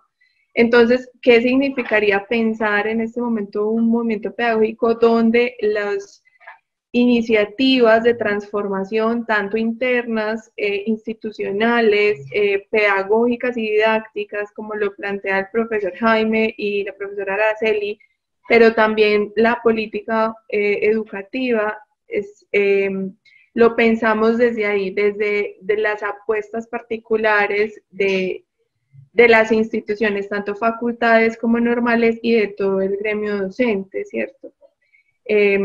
No sé si alguien más quiera, pueden pedir, recuerden que pueden pedir la mano para habilitar el micrófono, o si el profesor Carlos y el profesor Jaime quieren entrar o hacer una réplica frente a estas reflexiones que han surgido.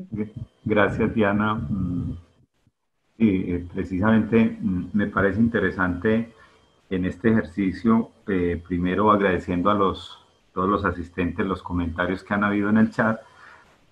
Efectivamente, primero con el profesor Germán, sus planteamientos, sus comentarios muy válidos, pero me sirve también con él, que ha venido de la mano con las escuelas normales, socializar esta experiencia para todos los que nos acompañan, y es lo siguiente. El profesor Germán hace una pregunta, y es: ¿cuál es la postura política de ASONEN? Concretamente, ¿cierto? Como, bueno, vamos al grano. Yo en esto diría, más que una postura política, sé que tiene varios visos, pero yo me volvería, como persona pragmática que soy, a lo que hemos vivido, a lo que ya hemos trasegado. Uno es entender que, como haya sido, Colombia ha tenido o ha tenido un éxito en sostener las normales. Sí. Éxito que no han tenido otros países. Yeah. Y que yo diría, desde mi punto de vista como maestro de normal, que yo lo llamo un éxito, lo llamo un triunfo de los mismos maestros, y de un trabajo armónico entre escuelas normales, facultades de educación, consagradito, dedicado, mantenido. Que hayamos tenido errores, todos los que se quieran plantear, ¿cierto? Pero las tenemos. Y eso me parece que ya un país tan diverso como Colombia, con tantas opiniones, con tantos altibajos, con tanta violencia, y sin embargo las normales sobreviviendo, 137. Entonces, ¿eso qué es por qué planteo eso? Porque eso tenemos que leerlo. Yo llegué a las normales en 1997. Y esa historia que he vivido me ha enseñado algunos elementos. Entonces, para dar respuesta a esto, más que una postura es, yo he aprendido en Colombia que no es, me disculpan de pronto porque vuelvo y digo, me prevengo, porque sé que hay distintas posturas de pensamiento, y eso es lo rico, hay que tomarlo así, tenemos que aprender a vivir que todos pensamos distinto, y que esas distintas posturas nos ayudan a crecer. Yo he llegado a la conclusión que en Colombia no se solucionan los problemas ni a tiros, ni tirando piedras en la calle, ni quemando buses. Eso hace mucha bulla, pero no pasa de ahí, a mi manera de ver, como lo he visto. Y las normales son un ejemplo de eso. Las normales no han hecho nada de esas cosas. Pero ¿qué han hecho las normales? Mantenerse en una reflexión con diferentes sectores, en una conversación permanente, en un análisis de lo que está en el contexto, en una riqueza que las normales de Colombia estamos en las regiones, donde normalmente otros programas formativos a ese nivel no llegan, pero también estamos atendiendo realidades muy concretas, y desde allí nos hemos mantenido conectados. Entonces, a esa respuesta, precisamente lo que quiero plantear es, este documento que plantean los sabios es un documento que no podemos decir, eso no sirve, porque uno sabe que si un gobierno hizo una inversión y sacó ese documento, eso va para algún lado. Y de alguna manera los sabios plasman en ese documento algún interés de algún lado. Entonces, Sí. por esa razón es que yo planteaba, y efectivamente, pues, decía, hay que conversar con todos, sé que aquí estamos distintos públicos, desde comenzar a leer el documento, entenderlo conceptualmente, conversarlo con diferentes actores y diferentes personalidades en este tipo de eventos. O sea, aquí es un agradecimiento, en este caso, a la Universidad de Antioquia, a nuestra maestra, yo la llamo maestra, ella a ratos dice que fui un tiempo, que ya está más en el campo de la investigación, pero para mí ha sido una maestra, Araceli de Tesanos, que está aquí. Bueno, que estemos las personas que en este momento, de alguna manera, tenemos una responsabilidad con este sistema. Entonces, y crear, yo lo llamo así, para SONEN, y no solo a SONEN, sino ojalá SONEN sentadito, como lo hemos logrado con facultades de educación, conversando, entendiendo la propuesta hacia dónde va, pero también entendiendo dónde estamos nosotros y reconociendo, como lo plantean también en el chat, la realidad es una realidad cambiante y estas instituciones que forman los maestros, que a su vez son los que van a formar los ciudadanos, como la sociedad es cambiante, las demandas cada día son distintas y por lo tanto no podemos decir ya lo tenemos todo listo, sino cuando creemos que lo alistamos es hora de empezar otra vez a armarlo. Entonces, en este momento es necesario crear esa agenda o revisarla, esa agenda nacional, incluyendo esta conversación, yo lo llamo así, que nos llega con los sabios, como alimentar el debate, pero desde allí manejar la situación. Otra experiencia que hemos tenido en las escuelas normales es que realmente las grandes transformaciones de las normales en Colombia y también el fortalecimiento no ha venido tanto desde fuera, sino desde pensarse las instituciones dentro. Y de esto me entienden muy bien los maestros y los directivos que codo a codo se han dado la pelea para pensar su escuela normal los 365 días del año, las 24 horas. Entonces, esa experiencia que ya tenemos, creería yo que no se puede desaprovechar. Entonces, donde yo diría, escuelas normales y facultades de educación con lecciones aprendidas. Y aquí Germán me entiende muy bien, cuando las normales comenzamos el proceso de reestructuración en Colombia, un primer entendimiento que hubo era que las facultades de educación iban a direccionar ese proceso de reestructuración de las normales. Y en el camino pudimos confirmar y constatar que las normales aprendimos de las facultades, pero sí también las facultades deben reconocer cuánto han aprendido de las escuelas normales. Y cuánto hemos crecido juntos. Y cómo nos podemos articular el uno con el otro.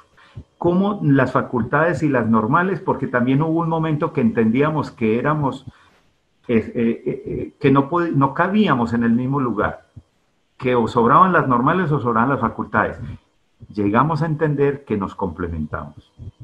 Llegamos a entender que nos fortalecemos si estamos pensando en esa misma línea. Y yo diría, ese sistema, cuando hablamos del sistema de formación, siempre lo he planteado, tendríamos que fortalecer mucho ese encadenamiento, escuelas normales, facultades de educación.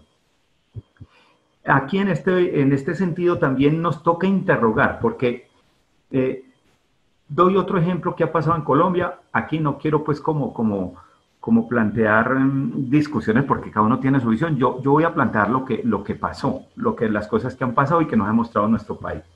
Se hizo un referendo por la paz. Vino todo el problema del sí y el no. En el referendo ganó el no, pero se aplicó de todas maneras lo que los del sí planteaban. O sea, en última instancia no se aplicó lo que dijo el pueblo. Eso pasa con la Comisión de Sabios. A veces es posible que un gobierno trate de poner esto a ultranza en las conversaciones, ¿cierto? O sea, a veces los debates se dan en una línea y las decisiones se toman en otra. Eso es algo que tenemos que seguir madurando y que las normales en parte hemos logrado poder llegar a los escenarios de decisión a partir de la conversación y el debate académico y la sustentación, mostrando también realidades, mostrando hechos concretos, como lo decía nuestra maestra Araceli ahorita, muestre cómo se forma un maestro, muestre cómo se forma un maestro de maestros. Reconozcamos en qué condiciones se está desempeñando el maestro y en qué condiciones se está educando el estudiante actualmente. Tenemos que llamar también algo que ella planteaba, y yo lo llamo el sustento económico de esta propuesta. Los sabios proponen unas cifras, y proponían unas cifras, y esto fue antes de la pandemia. ¿Cómo va a quedar el país después de la pandemia? ¿Y qué de eso está en condiciones de ponerse? Así es. Esas metas que ponen a 1 año y a 2 años, ¿cuál es su condición de posibilidad? Por eso las ponía yo allí. Entonces, pero no simplemente entrar a criticar. Yo diría que no podemos entrar a criticar de una sí o no, sino interroguemos el asunto, conversémoslo entre todos y no cedamos el campo que hemos ganado, donde las escuelas normales y las facultades de educación en Colombia, creería yo que hemos venido tomando las banderas para pensar la educación de este país. Es decir, el hecho de que el Ministerio de Educación se tome la molestia de consultarnos, de convocarnos, de conversar con nosotros y de entender también y decir vamos a trabajar juntos, yo creo que esa es una ganancia enorme, enorme a mi manera de ver. Es todo lo que planteaba. Entonces, en conclusión de todo esto necesitamos mirar las condiciones de posibilidades del sustento económico de todo lo que proponen, porque no tampoco todo lo que allí se propone puede uno desecharlo. ¿Cuál es ese sustento académico para el oficio del maestro, de enseñar, que se está proponiendo o que realmente está teniendo en cuenta para hablar de todo un cambio, una transformación? ¿Cierto? Que allí se habla de una transformación del maestro y se pone un instituto como que es posible. Y es interesante, como que es posible, así como yo cambio en mi casa, por decir algo, la chimenea o la nevera, entonces vengo y traigo un instituto, lo monto aquí y ya está funcionando. Sabemos que eso no opera así, ¿cierto? Ese asunto no es así. No. Pero podría ser que algún día dijéramos, bueno, podemos caminar a darle una estructura a este asunto, y cuál sería esa estructura del sistema de formación de maestros en Colombia. Entonces ahí es donde ya habría que preguntar por esos elementos, cuáles serían, cuando yo hablo de ese sustento sobre el oficio de enseñar, entonces, bueno, ¿qué lugar tiene la investigación? ¿Qué lugar tiene la pedagogía? ¿Qué lugar tienen las disciplinas? ¿Qué lugar tienen las prácticas? ¿Qué lugar tienen cada uno de los saberes, de los contextos y de las situaciones que le toca enfrentar al maestro?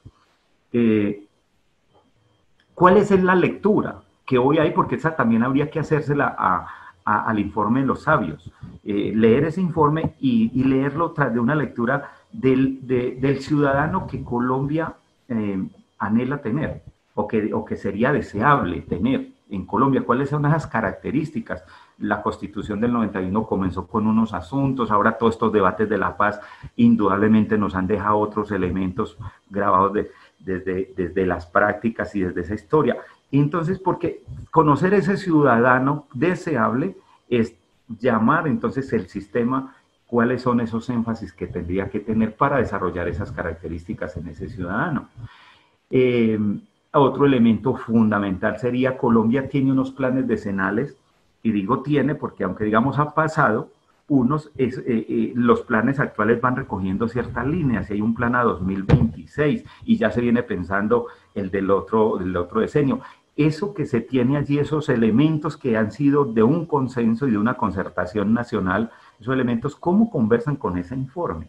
Ese informe, ¿cómo se ve ahí? O ese plan nacional también, ¿cómo se ve ahí? Eso nos daría otros elementos básicos para esa realidad. Y lógico, las realidades dinámicas y aspiraciones de las regiones, las localidades y el mundo que vivimos, incluida la pandemia. Muchas gracias. Gracias, profe Carlos. Tenemos 3 personas que han levantado la mano: la profesora Araceli nuevamente, Lucero Vallejo y Rafael Londoño. Entonces, en ese orden vamos a dar la palabra, profe. Ya, yo voy a ser muy breve. Primero, el documento, gran parte de lo que dice el documento, que tuve la paciencia de leer, Carlos, ya, sin enojarme y todo, eh, tiene gran parte copiada de los documentos del Banco Mundial. O sea, vamos a poner las cosas donde son. Si uno quiere saber lo que pasa en la educación en América Latina, durante 10 años hay que leerse el documento del banco.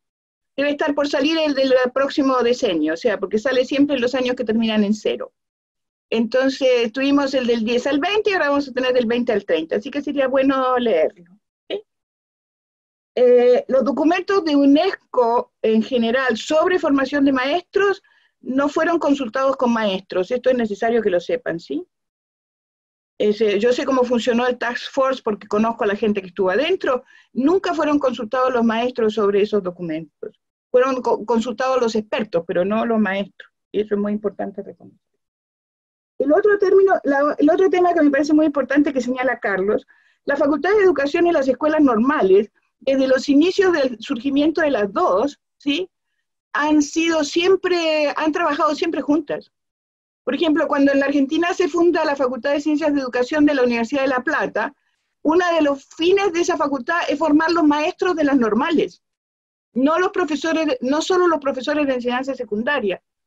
Y lo mismo pasa en Francia cuando se crea la École Normale Supérieure de hombres y de mujeres, ¿sí? A fines del siglo XIX.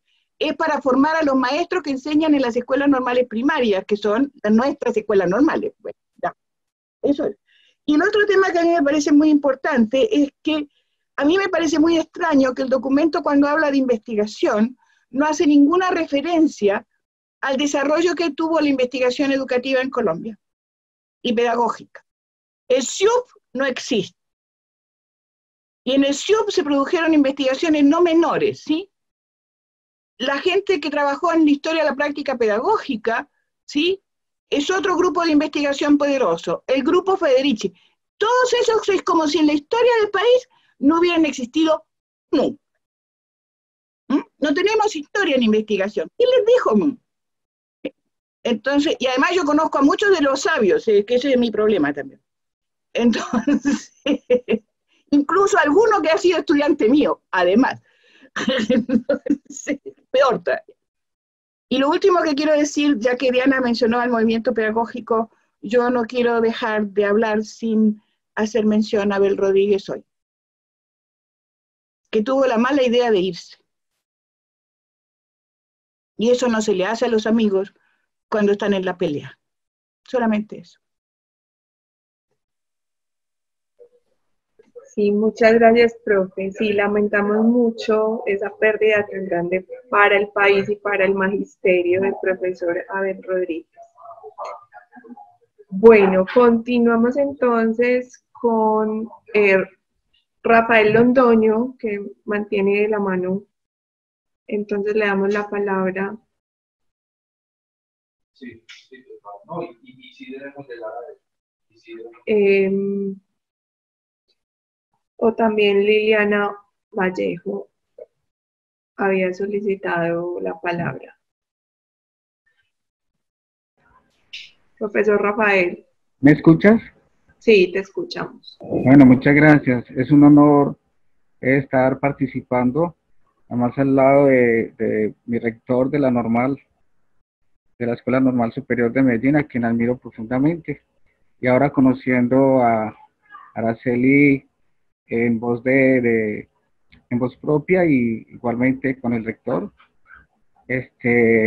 don Jaime y tú, sí, Diana, sí. Entonces, fantástico poder dar un pequeño aporte, y qué bueno que también invitaran a los genios, a los inteligentes y a los accionistas de valores, o sea, los valores axiológicos de mucha gente que tiene conocimiento y que podrían participar en toda esta playa de unión de conocimientos. Citando a Rafael Flores, la pedagogía se alcanza con 10 años de práctica docente, y el saber pedagógico lo adquiere solamente aquel que tenga una visión y una participación investigativa en el quehacer docente, ¿sí? Muy pocos maestros, muy pocos docentes se aventuran a investigar y quienes lo hacen o quienes lo hacemos, podemos tener en el aula un propósito totalmente diferente.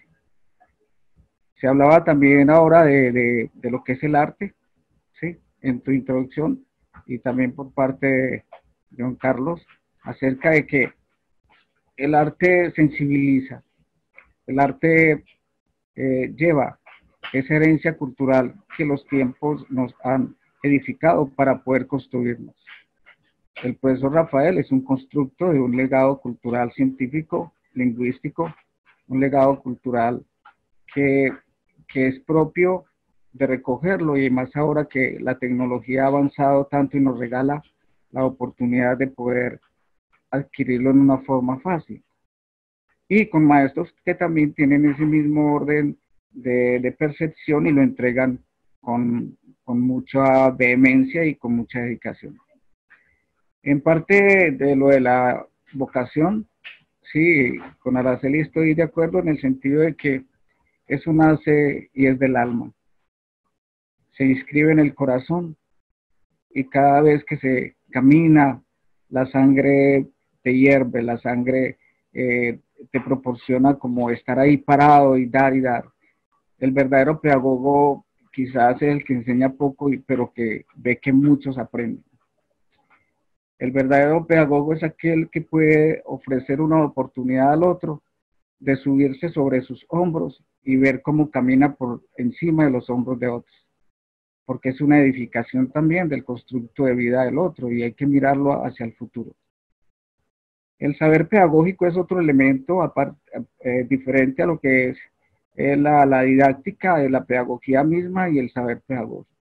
El saber pedagógico me dice a mí hasta dónde lleva un estudiante para que edifique con eso que le estoy entregando y él pueda seguir construyendo. Entonces, hasta dónde puede un docente hacer de su quehacer esa práctica, esa praxis, esa dialógica y esa dialéctica entre lo que es el conocimiento y el ofrecimiento de ese elemento saber pedagógico.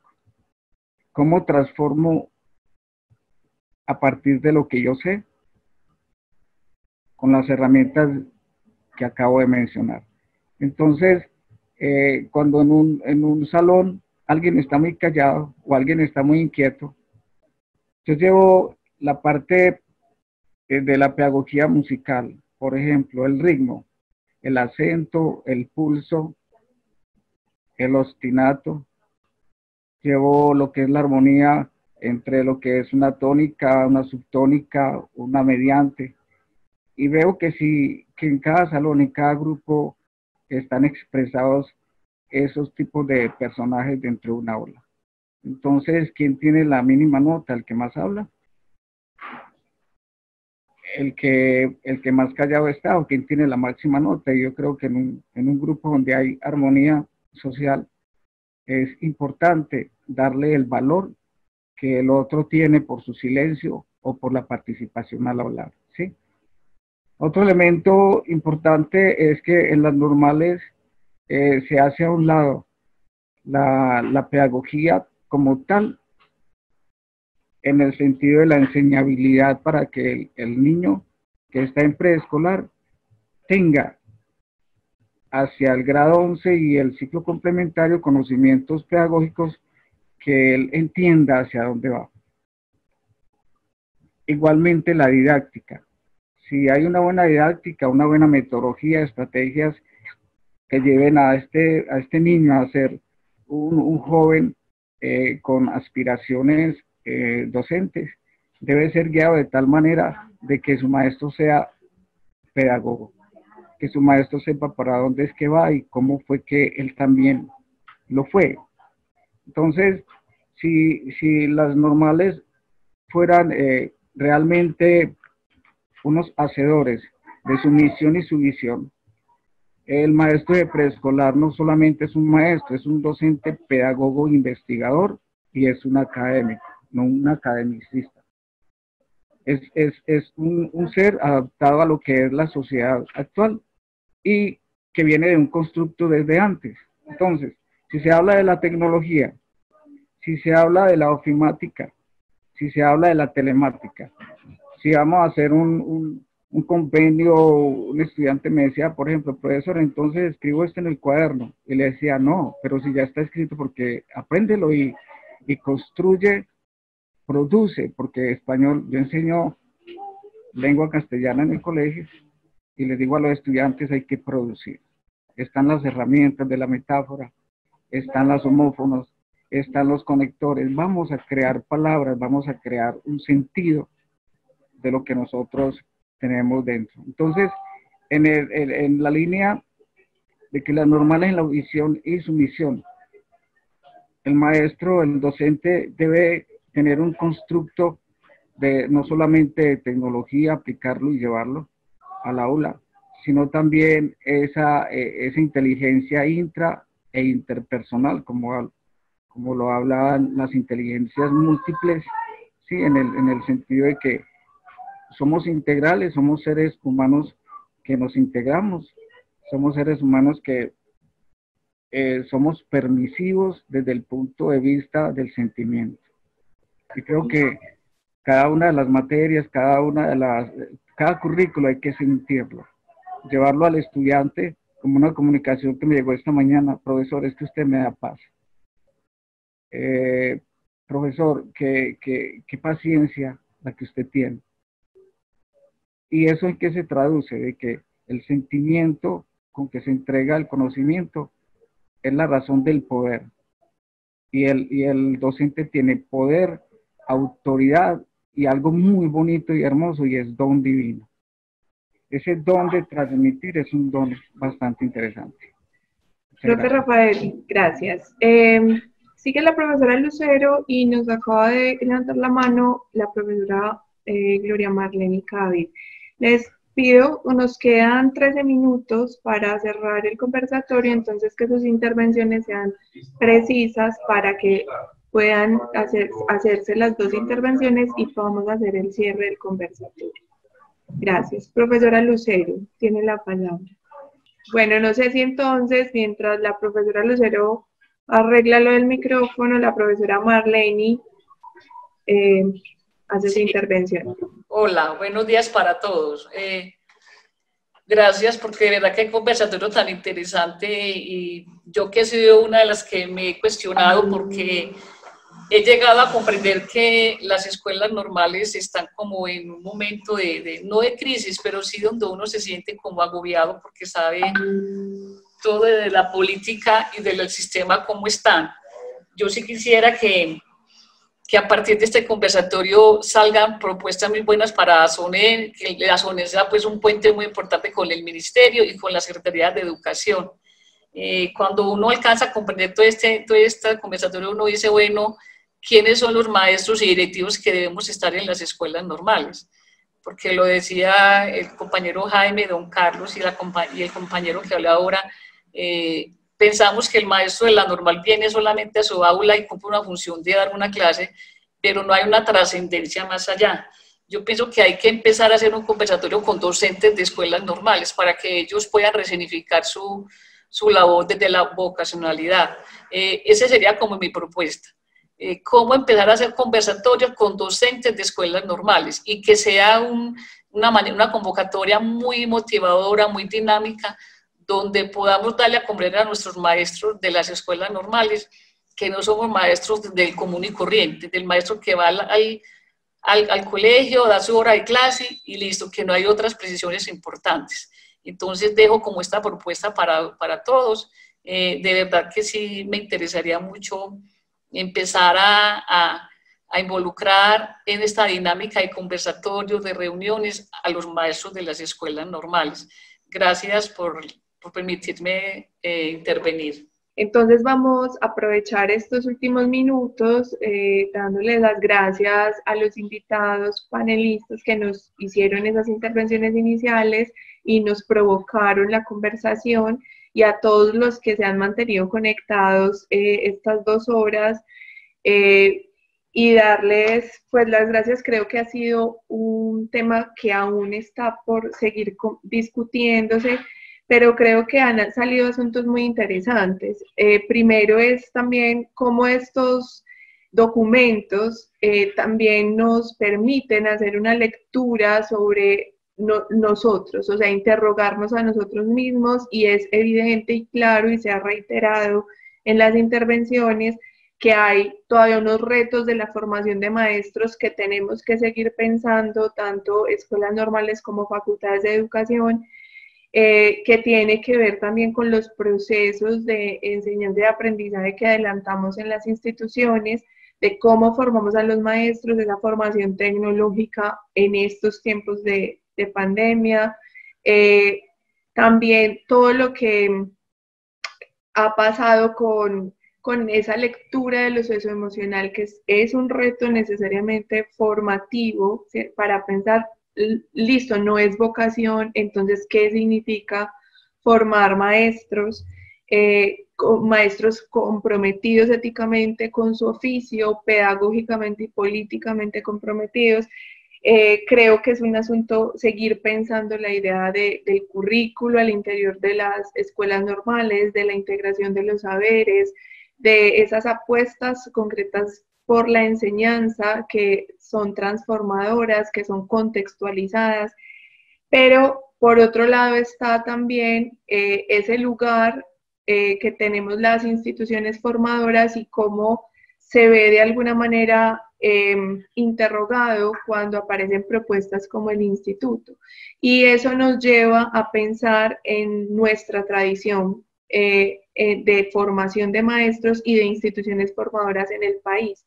Y nos lleva nuevamente como a la historia de nuestro país y a reconocer esos logros, esos territorios o terrenos ganados, tanto académicamente como políticamente, donde dicen, listo, ¿cómo debe ser nuestra presencia política y pedagógica en estos momentos, ¿cierto?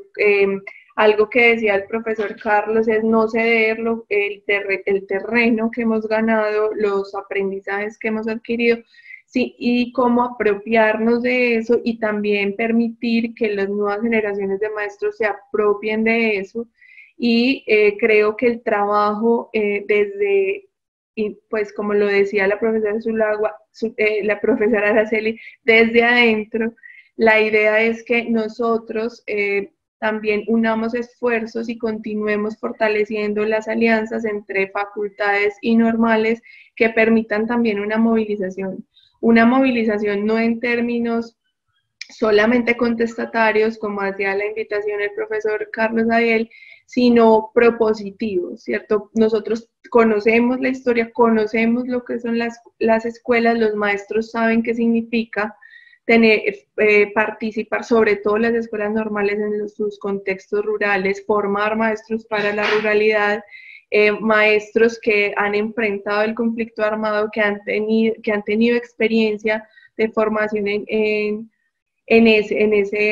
esas tensiones aún de lo que significa formar para la paz. ¿Cómo recogemos todo eso y unimos esfuerzos para plantear propuestas que también enriquezcan como esas apuestas generales que recibimos en esta propuesta de Sabios? Entonces, eso sería como lo que hay que seguir pensando, y muchas gracias a todos. Ya para terminar, les recuerdo que la idea es sacar un documento en respuesta a la propuesta de Sabios, y para eso se están haciendo estos conversatorios y se están recogiendo como todas estas discusiones desde diferentes audiencias. Y tenemos 2 conversatorios siguientes el próximo 27 de agosto, como lo pueden ver en la invitación, donde van a estar a las 10 de la mañana, tendremos la participación de decanos de facultades de educación, y a las 2 de la tarde tendremos un conversatorio con estudiantes del doctorado, ese mismo 27 de agosto, entonces para que se programen y sigamos como en esta conversación. Muchas gracias a todos.